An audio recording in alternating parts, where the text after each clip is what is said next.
Everybody has their own story. And the one thing that people need to realize is that story could be any one of ours.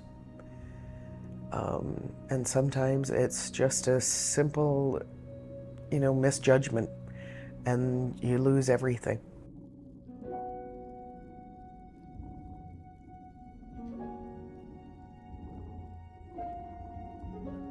I wasn't homeless because I chose to be. I was homeless because I went through a really bad divorce, and then my job let me go. And so it was a chain of events.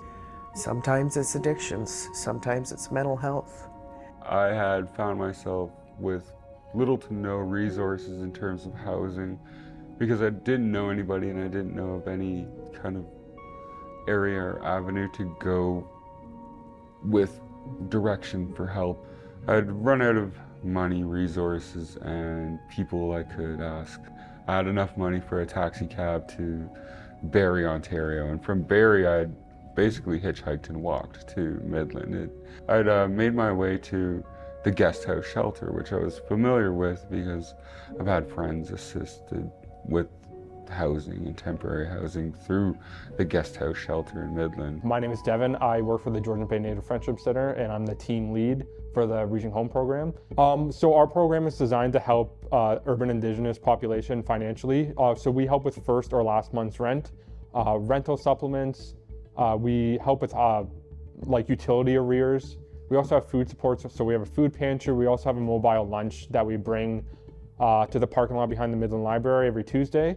Oftentimes people get stuck with the label, like people become the label that gets put on them, whether it's like they're homeless or like they're addicts. And I think what the issue with that is that people, without support, without people looking at them as people, they can start to think that they are those labels. That's how I feel like gaps are created in systems where people judge people and they lose that support, and then they get pushed to the side. Not everybody lives this lifestyle by choice, and we do need to feel empathy. Salvation Army and Angela, especially as a person, was one of the biggest impacts for me. I found the resources to be easy to connect with if you were trying. And these resources are all within like a 3-block, 4-block radius, and you don't really have to walk across town or travel far or anything. It's becoming familiar though with the times and schedules and where to find these resources and how to access them. A lot of us honestly leave our situations with what we're wearing essentially and not even having a proper identification or anything. I constantly need winter coats, boots, men's and women's, sleeping bags. Empathy is a huge thing. Compassion is a huge thing. And understanding is the biggest one. I mean, but the people we serve, they are people. And they deserve for us to try and offer help. It's the people outside of these services that make it very hard. There's a lot of judgment. I've had people throw pop on me. I've had people kick me. I've had people say, "Why don't you have a job?" I've had just the immediate judgment, and that can really impact you. Like that can really hurt. Feeding into the continuous vicious cycle of like the stigma or the labels, where it's like instead of helping, it's punishment for who you are in your situation. They have all the resources and they have all the help there, but you have to literally apply yourself in order to meet that criterion. But they're willing to help you.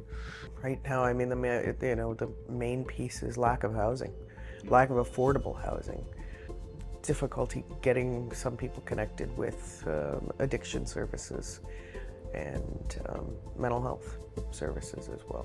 You don't have to go out of your way to belittle someone that's already belittled. I already feel small enough. I don't need you to remind me of that.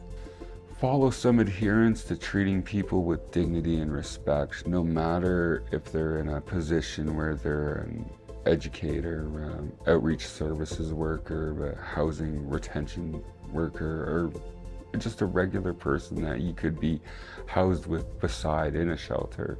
Getting familiar with talking and reaching out of great importance when you're found yourself in a struggling situation such as homelessness, whether temporary or long-term.